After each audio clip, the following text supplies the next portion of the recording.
আজকের এই ভিডিওতে আমরা একটা দারুণ বিষয় নিয়ে কথা বলবো, যার নাম চেতনা, কনশাসনেস। কল্পনা করো, তোমার মনের ভিতরে একটা নদী বইছে, চিন্তা, স্মৃতি, অনুভূতি, ভবিষ্যৎ, অতীত, বর্তমান, সব মিলেমিশে যেন একাকার। এই নদী কখনোই এক জায়গায় থামে না, সবসময় বয়ে চলে। কি এই কনশাসনেস? এটা কিভাবে ইন্টেরিয়র মনোলগ বা ড্রামাটিক মনোলগ থেকে আলাদা? চলো, এই রহস্যের পর্দা সরাই। প্রস্তুত তো? তাহলে শুরু করা যাক। এই ভিডিওতে আমি তোমাদের কনশাসনেস একদম নতুনভাবে বোঝানোর চেষ্টা করছি, আশা করি শেষ পর্যন্ত সঙ্গে থাকবে। প্রথমেই বলো, তোমরা কজন মনে করো যে আমরা সবসময় সাজানো গোছানোভাবে চিন্তা করি? আমি যদি বলি, আমাদের মন কখনোই সাজানো গোছানোভাবে চিন্তা করে না।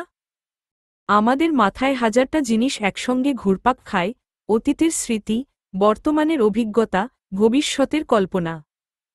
যেন একটা সিনেমার রিল চলছে, আর সব মিলেমিশে একটা গল্প তৈরি হচ্ছে। কল্পনা করো, তোমার মন একটা জঙ্গল।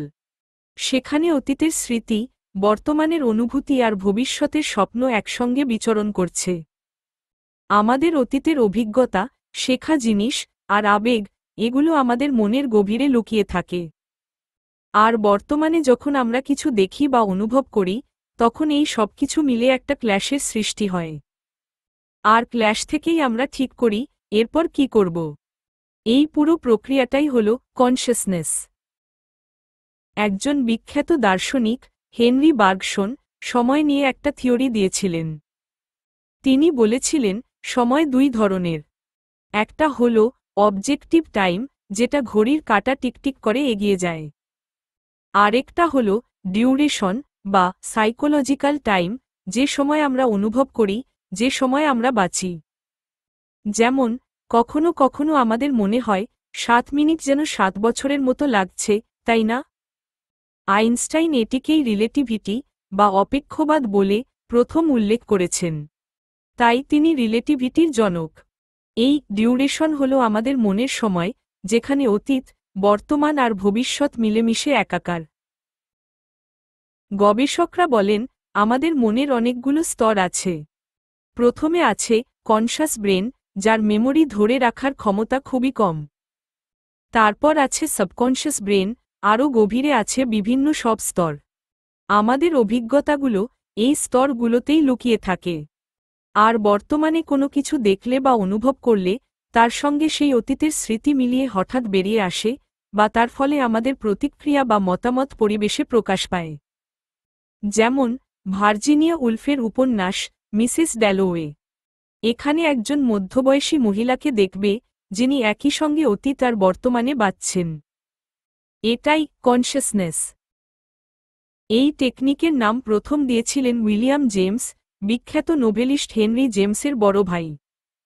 কনফিউশন এড়াতে মনে রাখো, হেনরি জেমস ছিলেন উপন্যাসিক, আর উইলিয়াম জেমস ছিলেন সাইকোলজিস্ট, যাকে অনেকে আমেরিকান সাইকোলজির জনক বলেন। উইলিয়াম জেমস তার বই প্রিন্সিপলস অফ সাইকোলজিতে একটা চ্যাপ্টার লিখেছিলেন, নাম স্ট্রিম অফ থট। সেখানে তিনি এই টেকনিকের কথা উল্লেখ করেছিলেন। কিন্তু উইলিয়াম জেমসই প্রথম নন। এর আগেও অনেকে এই টেকনিক ব্যবহার করেছিলেন। যেমন, ড্যানিয়েল অলিভার নামে একজন ফিজিশিয়ান তার বই ফার্স্ট লাইনস অফ ফিজিওলজিতে এই টেকনিকের কথা উল্লেখ করেছিলেন। ডরোথি রিচার্ডসন 1915 সালে বলেছিলেন, তিনি আর তার সমকালীন লেখকরা এই নতুন ধরনের টেকনিক ব্যবহার করছেন। এটা একটা ন্যারেটিভ ডিভাইস, যার মাধ্যমে কোনো চরিত্রের মনের ভিতরের চিন্তাভাবনা পাঠকের সামনে তুলে ধরা হয়। এই ধরনের উপন্যাসে চরিত্ররা বেশি কথা বলে না, বড় কোনো অ্যাকশনও নেয় না। শুধু তাদের মনের ভিতর কি চলছে, সেটাই পাঠক দেখে আর বোঝে। এই টেকনিক অনেকটা ইন্টেরিয়র মনোলগের মতো, কিন্তু একটু আলাদা। ইন্টেরিয়র মনোলগ আর ড্রামাটিক মনোলগ এর মধ্যে পার্থক্যটা কি? ড্রামাটিক মনোলগ কোনো চরিত্র সরাসরি কারো সঙ্গে বা দর্শকদের সঙ্গে কথা বলে। কিন্তু কনশাসনেস আর ইন্টেরিয়র মনোলগ সবকিছু চরিত্রের মনের ভিতরে ঘটে, বাইরে কারো সঙ্গে কথা হয় না। তবে কনশাসনেস আরেকটু গভীর, আরেকটু জটিল। এই টেকনিক অনেক আগে থেকেই ব্যবহৃত হয়ে আসছে। যেমন ইংরেজ দার্শনিক থমাস হবস ১৬৫১ সালে তার বই লেভিয়াথানে ট্রেন অফ থটস নামে এই ধারণার উল্লেখ করেছিলেন। এটাকেই পরে কনশাসনেস বলা হয়। আরেকজন বিখ্যাত লেখক লরেন্স স্টার্ন তার উপন্যাস ট্রিস্ট্রাম শ্যান্ডিতে এই টেকনিক ব্যবহার করেছিলেন। এমনকি লিও টলস্টয়ের অ্যানা ক্যারেনিনা আর ওয়ার অ্যান্ড পিসেও এই টেকনিকের দেখা মেলে। আশা করি এই ভিডিও দেখে তোমরা কনশাসনেস কিছুটা হলেও বুঝতে পেরেছ। অনেকে হয়তো বলবে, জেমস জয়েস আর ভার্জিনিয়া উলফের নাম তো বললাম না। তাদের নাম তো সবাই জানে। তারা এই টেকনিকের জনপ্রিয়তায় বিরাট ভূমিকা রেখেছেন। তো বন্ধুরা, ভিডিওটা কেমন লাগলো কমেন্টে জানাও।